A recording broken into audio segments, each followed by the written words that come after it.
I got a bit of a thorn in my side. I am not coming to you in the best of spirits, of which I fully blame on none other than Ariel Helwani.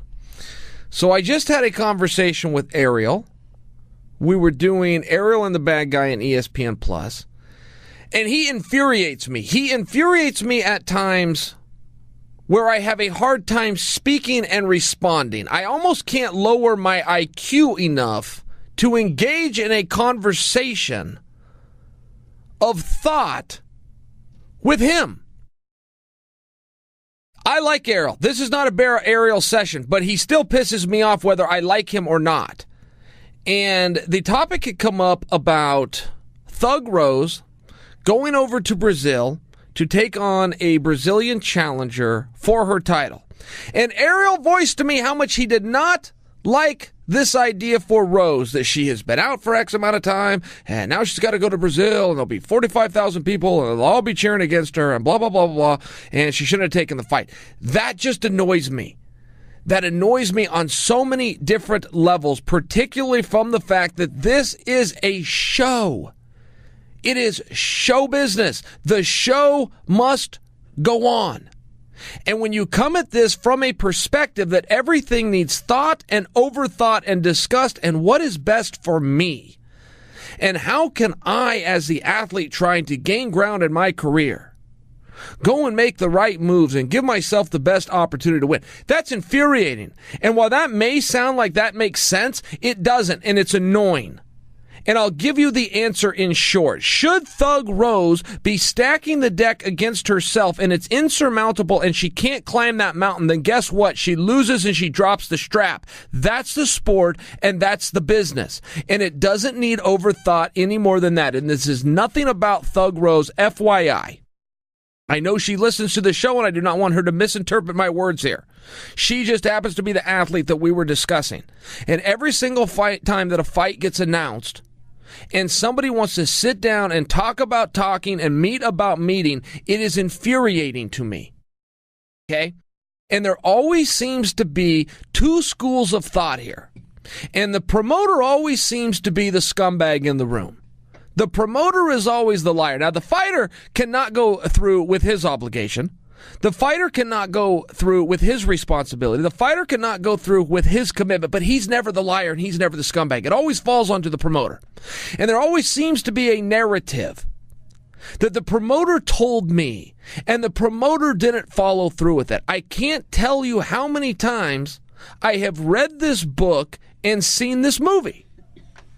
There seems to be need to be a coming to the minds of the promoter to come out and tell the people. And look, Vince McMahon did a very good job with this. And perhaps Scott Coker and Dana White and Bob Arum and Don King, perhaps they haven't done it yet. And maybe they just need to do what Vince did, which is to come out openly and say, the only thing I'm ever going to give you is an opportunity, and that's it. Whatever you do with it, you do with it. I'm moving on with business. Either way, I will give you an opportunity to come along for as long as you can. But that's it. Where I go with this is, look, information is only true when I give it to you. If I'm the promoter, if I'm the executive producer, it's good until I get a better offer. And I don't feel that I need to tell that to you. I'm going to assume that you know that. I have a show to make. I have a responsibility, not to you, but to the fans. Not to you, but to the people that show up in the office every single day. And there seems to be a disconnect, a major disconnect from the fighter who says he wants to be here, who is a volunteer army, who was not drafted, who worked his way up and begged for the opportunity that he finally got. Something changes once he gets that opportunity. I don't know what in the hell it is. I don't know what I just see it happen. But there does seem to be a disconnect from that athlete who is going to be given by his boss, who is going to pay him a livable, earnable, handsome wage. 362 days a year off. The fighter is going to be given a contract with a livable wage. 362 days off. He is going to be called upon 3 days a year to work. The promoter has to work 7 days a week. The promoter does not get a day off. And you will always hear these arrogant pricks that want to come out and go, I work 365, 24/7. No, you don't. Shut up with all that. Sometimes when you're doing international business like Scott Coker or Dana White does, it's true. There are some parts of the world that don't even know what days Hanukkah fall on. There are some parts of the world that do not understand that December 25th in America is a recognized holiday. Just by example. When you're doing international business, you literally don't get a day off. So when you're in the office and you're grinding it out and you're moving forward and you've got commitments, you've got venues, books, and tickets on sale and marketing going out, and somebody you're doing business with that you have a contract with who you pay a livable wage to is only having to work 3 days a year, to be told on one of those 3 days that you call them, or 2 of those 3 days, or with some of these athletes, all 3 of those 3 days, no, doesn't work for me. Can't do it, don't want to do it, change the opponent, change the date, I don't feel good, this, that, and the other thing. It's infuriating. And people are going to get their feelings hurt. Somebody is going to come out of that thing feeling like they were lied to. So allow me to speak for the promoters of the world that don't need me to speak for them, but allow me to right now. As the biggest show in MMA, allow me to take the obligation and the time to inform you. Whatever I tell you is true at the moment I tell you, with the caveat that it will change as soon as I get a better offer.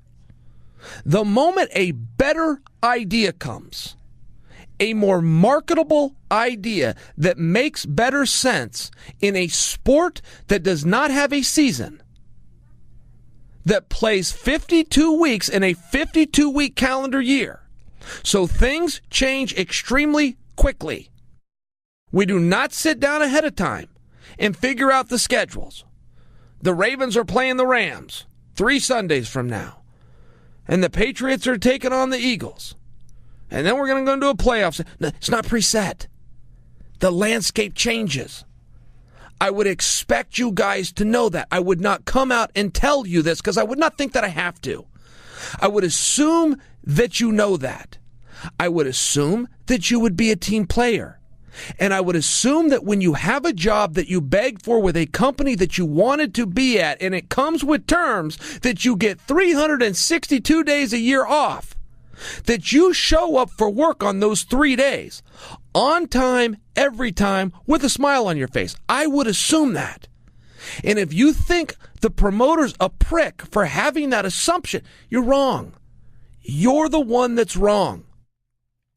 Things are going to change, and if you want to navigate and you want to politic and you want to strategize and you want to outthink these moves, then make sure you keep in mind that if you are fighting 3 times a year, once every 4 months on average, you are going to get a phone call. Do your politicking not when that call comes, not after that call comes, but before it comes.